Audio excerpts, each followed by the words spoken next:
I've never had the intention for kids to watch that, but the reality is, they do.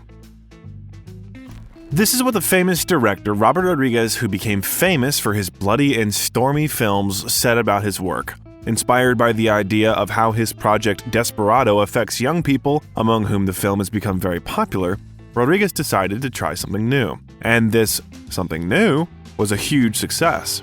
And not only among teenagers, but also among adults. The first film alone grossed $147 million, and that was just the beginning. For many of us today, Spy Kids became fateful.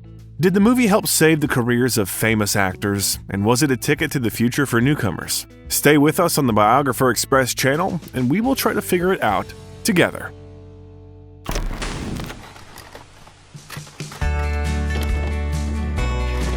In Spy Kids, Carla Gugino played the role of Ingrid Cortez, a beautiful retired agent who, together with her husband Gregorio, retired from work to start a family and raise children. There's probably no such man who would not remember this bombshell brunette after seeing Bon Jovi's music video for the song Always. Maybe Rodriguez first noticed her in this video. Carla began her acting career as a teenager in the late 80s with short episodes in many TV series, and a little later they were already more visible works in such popular series of the 90s as Falcon Crest, Spin City, and Chicago Hope, where she already had roles for several episodes.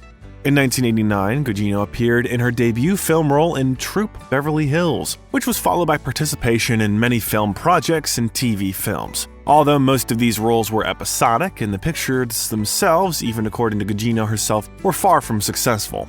But there were also quite noticeable secondary roles. In the crime thriller Judas Kiss, on the set of which she had a long-term relationship with the Venezuelan director and producer Sebastian Gutierrez. In the mystical Snake Eyes, where she played together with Nicolas Cage. Miami Rhapsody, in which they first starred together with Antonio Banderas. But it was the role of a sexy super agent mom that brought the actress real-world fame, along with the unofficial status of the hottest movie mom. From the very beginning, Carla's film career consisted of very diverse films in terms of genre, and this did not change even after the release of Spy Kids. There's everything from action-packed thrillers and mystical horror films to absolutely light comedies, and this is due, first of all, to the choice of the actress herself. You know, the thing is that I definitely do gravitate towards really very different material, and I don't have a favorite genre. I mean, I always sort of base it on instinct. After Spy Kids, the actress had a lot of very diverse works, and it's safe to say that her career went up. Carla starred in two more, no less successful sequels to Spy Kids and the crime noir Sin City with Rodriguez. The actress liked working with the director so much that she refused to work with Vin Diesel in the comedy film The Pacifier for the sake of a neo-noir film. Sin City was critically acclaimed and won the Palme d'Or in 2005. In addition, together with her life partner Sebastian Gutierrez, Carla worked on a number of films including She Creature, Women in Trouble, Electra Lux, and Telltale.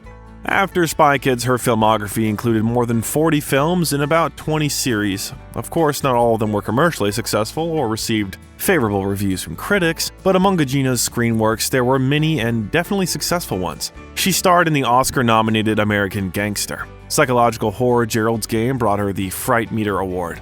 There was the superhero blockbuster Watchmen, in which she played the irresistible Sally Jupiter/Silk Spectre. There were heartbreaking action films Faster and San Andreas with Dwayne Johnson. Gugino also played the main female role in the thriller Righteous Kill with Robert De Niro and Al Pacino. As for the series, here too, among rather mediocre works and secondary roles, a whole series of works in which Carla managed to make her character alive and multifaceted are the following: Entourage, Californication, Justified, Political Animals, Jet, The Haunting of Hill House, and The Haunting of Bly Manor. Her most recent work is the gothic horror series of 2023, The Fall of the House of Usher, with Gugino in the lead role, which immediately broke the ratings and received 8.1 on IMDb.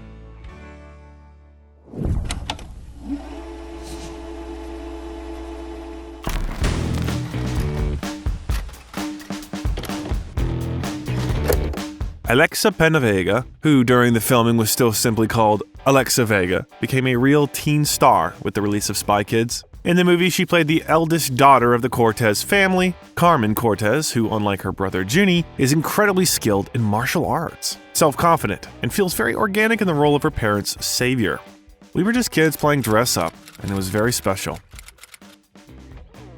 Alexa started acting in the early 90s, making her debut at the age of 5 in the sitcom Evening Shade and in the movie Little Giants. At the time of the casting for filming in Spy Kids, although she was only 12, her acting assets already included roles in such, although not super successful but well-known films, as 9 Months, where she played together with Hugh Grant and Julianne Moore, The Glimmer Man, The Deep End of the Ocean, and a whole bunch of series including Chicago Hope, To Have and to Hold, and Ladies' Man. But it was participation in the first part of the Rodriguez franchise that made her a real star. In 2003, after the release of the third part of the franchise, Spy Kids 3D Game Over, there appeared the cult edition of Vanity Fair, dedicated to the new wave of young Hollywood talents. Alexa was also in this list, which included more than a dozen new stars.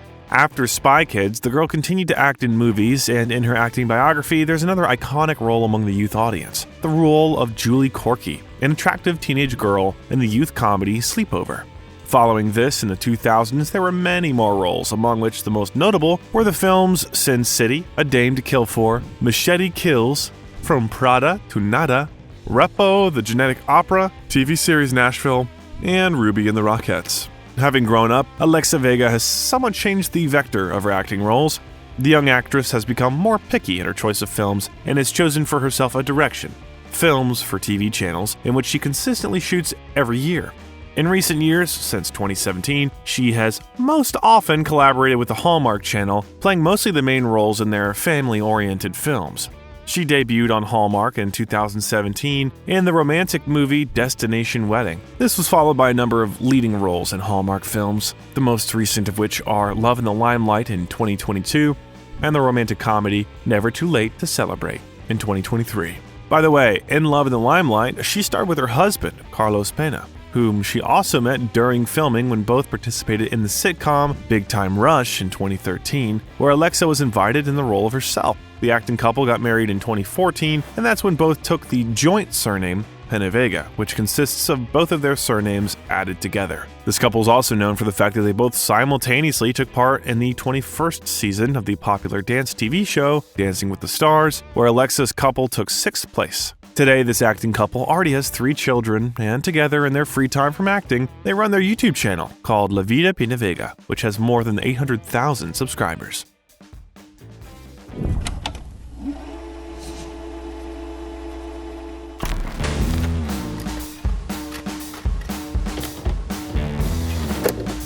The brilliant macho played by the role of the patriarch of the family in the movie. Gregorio Cortez is a character from a children's film, but there's something in him from the desperate desperado he played before, from the romantic and noble Zorro, and from Shay in Love, from his previous famous roles. Of all the actors who starred in 2001 Spy Kids, Banderas was already the most famous at the time of the film's release. Children's Action became the second joint work of Rodriguez and Banderas. Before that, there was already a blockbuster Desperado, in which Antonio played the main role. Why did the actor, famous for his dramatic and charismatic action roles, agree to star in a film for children? I don't care about my career at all. I just love to work in those things I love. Sometimes people say, why do you do Spy Kids? It's not a movie for you. I had a great time tossing around ideas with Robert Rodriguez, and I had a blast with the kids. The young Spanish actor was attracted to Hollywood by Madonna, who invited him to star in a documentary about herself, Madonna Truth or Dare, in 1991. He was noticed and soon took one of the main roles in a real Hollywood feature film, the musical drama The Mambo Kings, which was nominated for several prestigious film and music awards, after which Antonio began to be invited more and more often. These were secondary but quite noticeable roles, and throughout the 90s he was constantly involved in successful and box office films, including the Oscar-winning drama Philadelphia and the Oscar nominee Interview with the Vampire. This was followed by the main male roles in the Oscar-winning musical Evita, where he not only played but also sang, and in the film The Mask of Zorro, for which the actor was nominated for a Golden Globe. For Banderas, Spy Kids became only confirmation of his status as a resident of Hollywood Olympus, and it was thanks to his participation in the franchise that he won the affection of the children's audience. Antonio liked to play for children, and for many years he entered another popular children's animated franchise, Shrek, and its spin-off Puss in Boots as the recognizable voice of the cute and brave Puss in Boots. After 2001, Banderas starred in 2 more parts of Spy Kids and the blockbuster Once Upon a Time in Mexico, which raised his rating as a successful movie star even higher. In 2004, he became the owner of his own star on the Hollywood Walk of Fame. Despite the fact that later in his career there were not only blockbusters and successful films such as Frida, The Expendables 3, Uncharted, there were also quite mediocre films. But Banderas' acting career was more than successful. His latest acting work was shooting in the most recent part of another legendary franchise, Indiana Jones and the Dial of Destiny, which was released in 2023. Separately, it is worth mentioning Banderas' long-term collaboration with the famous Spanish director Pedro Almodovar, to whom he owes his screen debut, Labyrinth of Passion, in 1982, when Antonio was just starting his acting career in Spain. Together, they created more than a dozen films, most of which received many festival honors and awards, the most famous of which are The Skin I Live In and Pain and Glory, which brought Banderas recognition as Best Actor at the Cannes Film Festival and an Oscar nomination. His career also included cooperation with National Geographic for the TV series Genius, where he brilliantly played Pablo Picasso, and for his dramatic talent, he received an Emmy Award and was nominated for a Golden Globe. Antonio's interests are not limited to acting. In 1999, he tried his hand as a director for the first time. And although his debut film, Crazy in Alabama, turned out to be a commercial failure, the following works, the film Summer Rain, 2006, and the very successful TV project Seen in Black and White, confirmed that the talented actor also has a directorial ability. He also acted as a producer of more than 10 film and TV projects and has several script works. In 2003, he again turned to the musical genre, this time already in the theater on Broadway in the musical 9, where he brilliantly played the main role.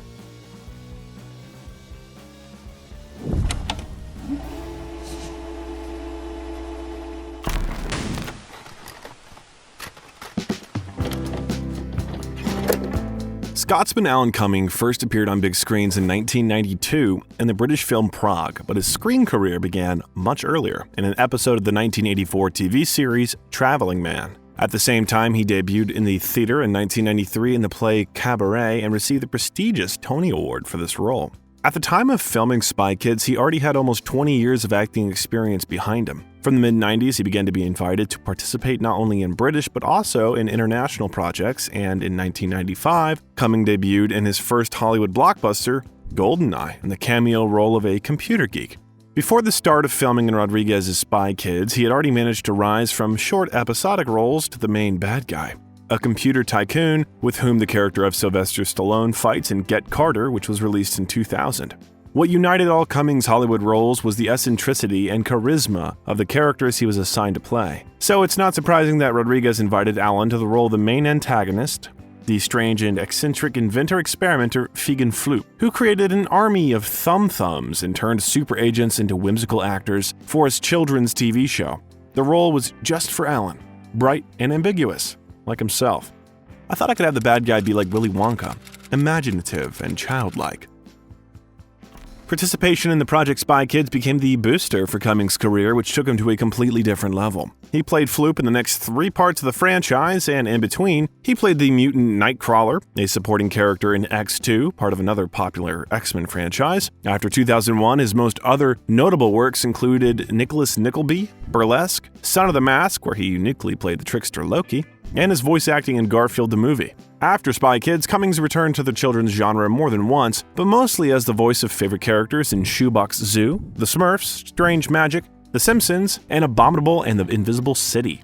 Yes, Cumming loves to play freaks and weirdos to break the usual patterns, but his acting skills allow him to embody very deep dramatic roles. Maybe that's why he achieved much greater success by acting in TV series, starting with several episodes in such famous projects as Sex and the City, The L Word, Web Therapy, and one of the leading roles, Eli Gold, in a popular TV show, The Good Wife, for which he was nominated for an Emmy Award.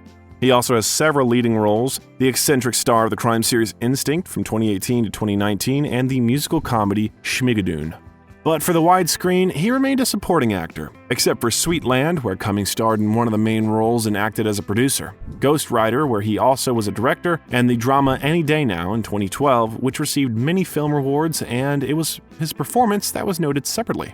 Perhaps due to the fact that Cummings already too bright and unchanging a personality, he's not particularly concerned about his career in Hollywood, because he has a theater where he's a real Broadway star and has received many prestigious theater awards over the years. He also released a music album in which he sings famous songs. Alan Cummings sings happy songs, and a show of the same name. In addition, he also writes. Besides articles from magazines, including the Wall Street Journal and Newsweek, Alan acted as a special editor for Marie Claire, covering haute couture shows in Paris. The actor wrote the novel Tommy's Tale, several memoirs, and a children's book, and he even has his own perfume, which he modestly named Cumming. In addition, Alan is an active defender of the LGBT community rights, and the lion's share of his social activities and charitable events and actions in which he regularly participates is connected with this.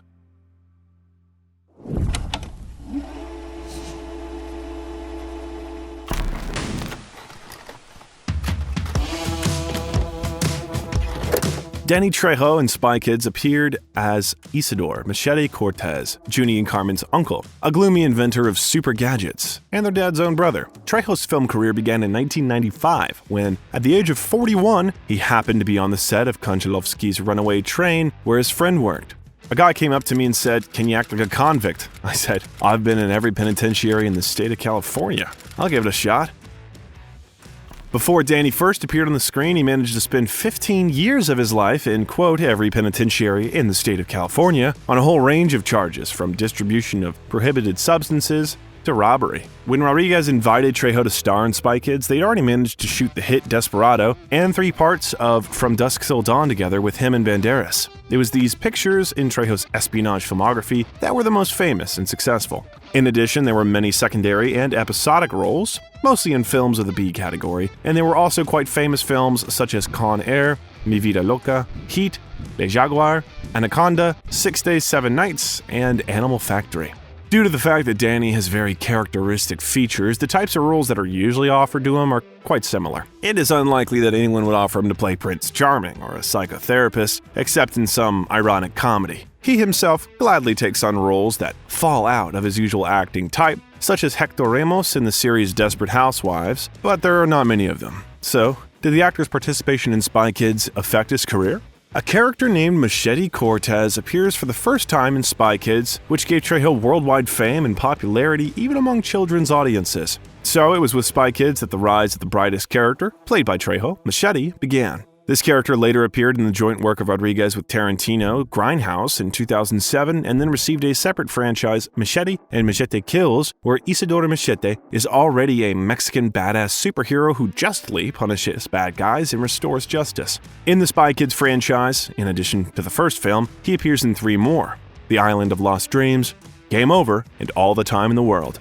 To date, Trejo's filmography is almost 300 screen works, and this number is impressive, and most people perceive Donnie as a Hollywood star. It's impossible not to remember him because in addition to his gloomy masculine appearance, Trejo still has considerable charisma as an actor. After Spy Kids, when his face became even more recognizable, offers for filming poured in even more generously. In the following years, the number of only film projects in which he starred varied from 5 to 20 per year. But again, all of them are mostly B-category pictures. Among them, the Death Race franchise, The Crow, Wicked Prayer, The Devil's Rejects, Halloween, A Very Harold and Kumar Christmas, The Good, the Bad, and the Dead.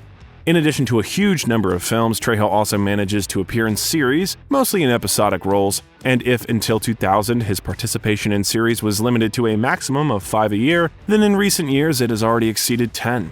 Among them is Desperate Housewives, The Young and the Restless, Breaking Bad, Sons of Anarchy, Bones, From Dusk Till Dawn, Hell's Kitchen, The Flash, American Gods. He also has many TV commercials on his account because many famous brands, including Miller Lite, Snickers, Dodge, Planet Fitness, did not fail to take advantage of the recognition of his bright personality. He also regularly acts as a producer. But Danny does not place all his bets only on acting and movies. In 2020, he released the recipe book Trejo's Tacos, Recipes and Stories from LA. And in 2021, the memoir My Life of Crime, Redemption in Hollywood. He's engaged in business. He has a whole network of popular restaurants. The chain Trejo's Tacos, Trejo's Cantina, and Trejo's Coffee and Donuts. He has his own brands of beer and coffee. And even though he had to file for bankruptcy in the summer of 2023 due to more than $2 million in tax debt, he's not given up. His favorite affirmation, "Good things happen to good people," more than once showed him the right way out of the darkness.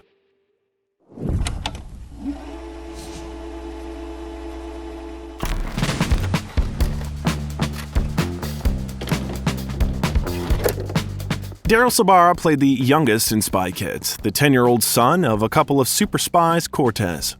Juni, a clumsy kid who, thanks to an unexpected mission to save his parents, shows his hidden abilities and becomes more self-confident. It's safe to say that the role in Spy Kids is the most recognizable role of his life. He starred in the first and 3 subsequent parts of this Rodriguez franchise, and other than that, there were mostly minor or cameo roles.